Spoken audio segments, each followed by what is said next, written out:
Today I'm so excited because I will share with you how I kosher meal prep for the week as a full-time working mom with small kiddos without going to the grocery using these amazing pantry meals ideas. I will share all my tips, tricks, and hacks how to make all these kosher dinners easily and smoothly. And if you like this kind of content all about how as a busy woman you can still make easy and delicious kosher recipes, have fun preparing for Shabbat and the holidays, as well as being part of an amazing supportive community, helping each other to have a more productive and more meaningful life, please consider subscribing as I would love to have you be part of our amazing Frum It Up family. So let me put on a pretty tirol and let's jump into it. Because I want to do this meal prep on a budget of $0, I will start by looking around the house in my fridges, freezers, and pantry and see what I need to use. I see in my fridge that I have a lot of eggs, as well as green onions, some red peppers in the small drawer, as well as I see that I have quite a bit of open sauces in the fridge, so definitely I will need to use that for sure. I also have some cheese and some Parmesan cheese, so I know I need to use them. In this freezer, I see that we have quite a bit of fish, so definitely I will use it. I also see that we have meat as well as chicken. And of course, if you want to see how I organize my fridges, freezers, and pantry, I will leave the link in the description box below and in the link above. When I look into the pantry, I see that we have a lot of canned goods, but what draws my attention is this box of whole tomatoes. I have an idea for that. We have quite a bit of sauce, so I will keep that in mind as well. We have a container of crispy fried onions that is open, so I want to use that for sure, as well as an open pack of breadcrumbs, so that will be used as well. And on top, I see that in the pasta basket, there's a lot of pasta, so definitely one of the meals for this week will be some pasta. I see also that there's a pack of jasmine rice that is open, so definitely we'll be using that.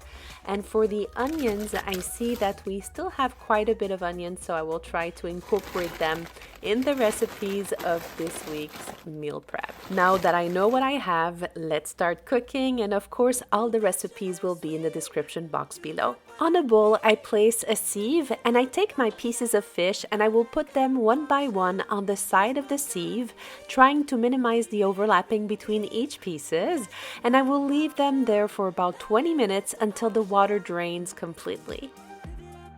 While the fish is draining, I will start my first dish, some boulettes express or express meatballs. In a bowl, I will put the meat and then I separate it using this amazing magical tool. I have no clue what's the name of it, but I call it the magical meat wand. And if you know what's the name, please let me know in the comments below. Then I add 2 egg yolks. And the spices, I will add some salt, garlic powder, onion powder, as well as breadcrumbs and dried fried onions. And if I don't have these dried fried onions, I would use some regular fried onions. I mix everything until fully combined, and I try to do the civilized thing to use the wand, but I see that it's not really working, so I use the best mixer available, which are my hands. I don't know about you, but I find that I have my hands to mix everything quite often. I would love to know if I'm alone or not. Let me know in the comments below. Once that it is fully combined, I will start to form the meatballs, but before that, I will cover a cookie sheet with some aluminum foil and I will spray it liberally with some oil. Today I'm going to use some canola oil, but any oil will do. And now for the fun part, I will start shaping the meatballs. I wet my fingers slightly with water before I form the meatballs. This way it will allow not only for the meat not to stick to my hands, but the meatballs will be so nice and the surface will be so smooth. That is definitely a pro trick that I have learned with time. I continue the process until I have shaped all the meat and meatballs, and while I'm shaping, I'm really hoping that the family will love these meatballs because I love them so much. After I am done, I will simply put it in the oven, preheated at 425 degrees Fahrenheit for about 10 minutes. And of course, you know me so well by now, and you know that while it's baking, I'm going to start another part of the meal prep.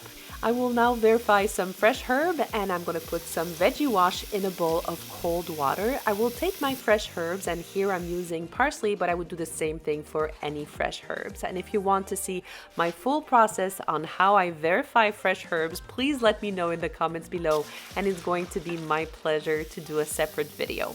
So once that it is fully verified, what I'm going to do is place the parsley or any fresh herb on a clean paper towel or clean kitchen towel, and I roll it into it, then squeeze out the excess water, and it's ready to be used.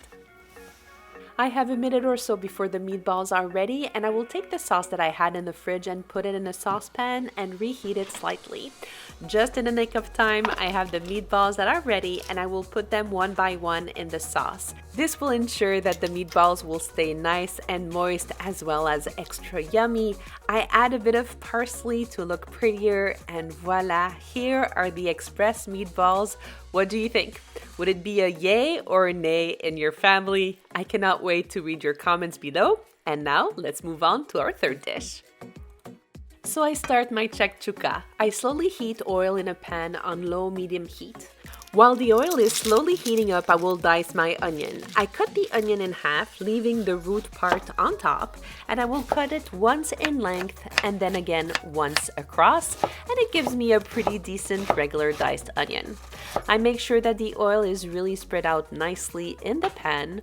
Then I take my onions, of course with my super trick to cut it on a piece of paper towel not to cry anymore, and then I will cook it slowly for about 2-3 minutes just because we like really soft onions.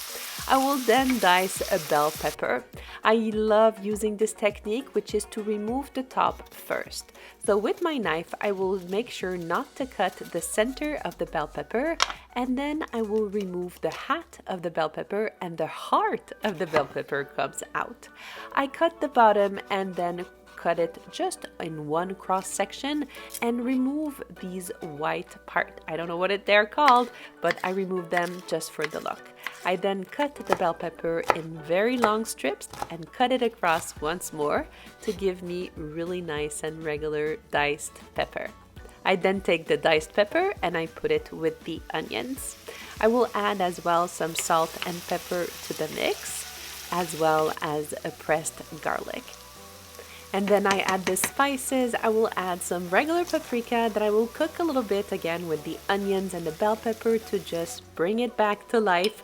And I will add as well about a teaspoon of cumin and about a 1/4 spoon or so of chili just to have an extra depth in our bell pepper and onion mix. I will then take my can of peeled whole tomatoes and I will add them to the pan with the bell peppers and the onions. I will take the spoon that I have been using and I will smush slightly the tomatoes just to give it a bit of a bite with every bite of Shakshuka later on. While it is simmering away, I will check 6 eggs that I will put in the Shakshuka. Of course, we don't want to have any blood spots. And once that I see that we have a nice simmer into the tomato, I will add the eggs one by one. I create a little well inside the tomatoes and I put the egg inside. And once that I have placed my 6 eggs, I will simply cover it and let it cook for about 4 to 6 minutes. The fish is ready for the next step, and I will place the pieces of fish on a clean kitchen towel, roll them, and then I will gently squeeze out the excess water. As one of the secrets to have a super crispy fish is to have the driest fish possible.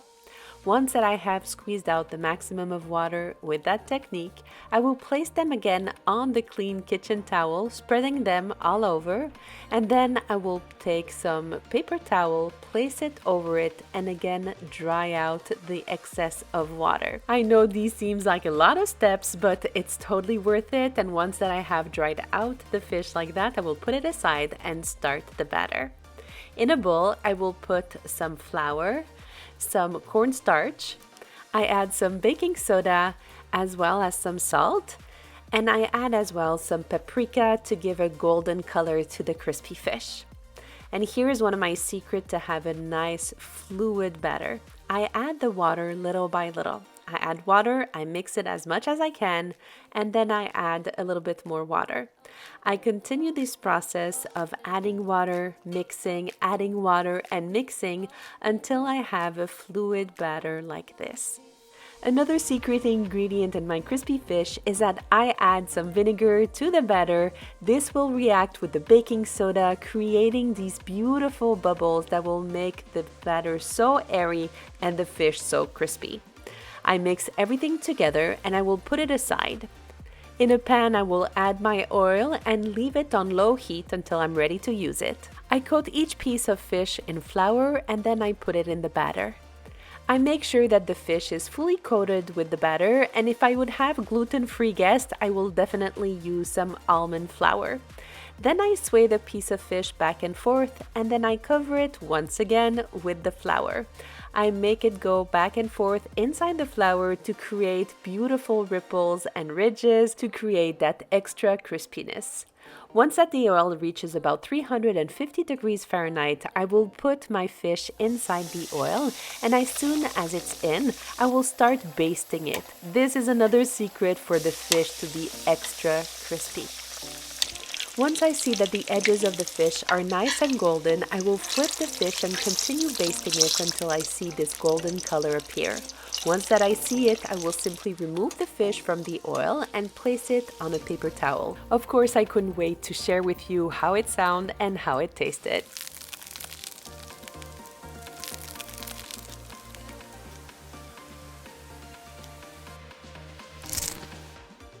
Oh my goodness, this is so good and I cannot wait for you to try it.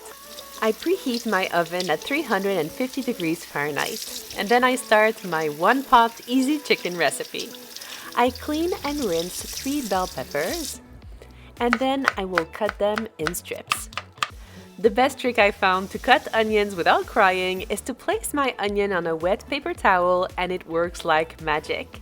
In this recipe, I will cut my red onion in slices, and then I will put them in a 9 by 13 baking dish. Then I cut finely 4 cloves of garlic, and I love the smashing part as it is a great way to relieve the tension of the day.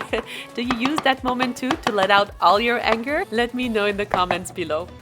Once that the garlic cloves are completely chopped, I will add them to the onions. I will add my sliced bell peppers to the onion and garlic mix. Then I will add some olive oil, and then I will toss everything together. I will then add a bit of salt, and then I will put it in my oven for about 3 to 4 minutes just for the vegetable to grill a little bit. While they are grilling, I will prepare my meat. In a bowl, I'm going to put some spice mix. Here I just had some taco mix, so this is why I'm using it, but any seasoning would work perfectly. I prepared 2 pounds of skinless and boneless chicken thighs, and of course I will remove the fat completely because in my family, if there's fat on the chicken, nobody's eating the chicken. And I would love to know, are you the same, or maybe your children or your family is the same? I would love to know. It has been already 2-3 minutes, and I will toss the vegetable to make sure that the other side is baked as well. Then I will boil 4 cups of water, and I check, verify, and rinse about 1 cup of rice. I cut all the pieces of chicken in strips, and on a side note, I would absolutely use chicken breast or even tofu for this recipe. Then I take the chicken and I will put it in the bowl and make sure that every piece of chicken is fully coated with the spice mix. For the chicken to stay extra moist, I'm gonna add about 1 tablespoon of extra virgin olive oil, and of course I will mix everything until fully combined. By this time, the vegetables are fully grilled, and then I will take it out of the oven, and then I will add the rice to the mix, add some olive oil, a bit of salt. I will add the chicken little by little into the 9 by 13 pan, and of course afterwards I will mix everything together. I will make sure that everything is fully combined, and once that it is fully combined, I will add the 2 cups of boiling water onto the mix of vegetable, meat, and rice. Then I will flatten it to make one cohesive layer.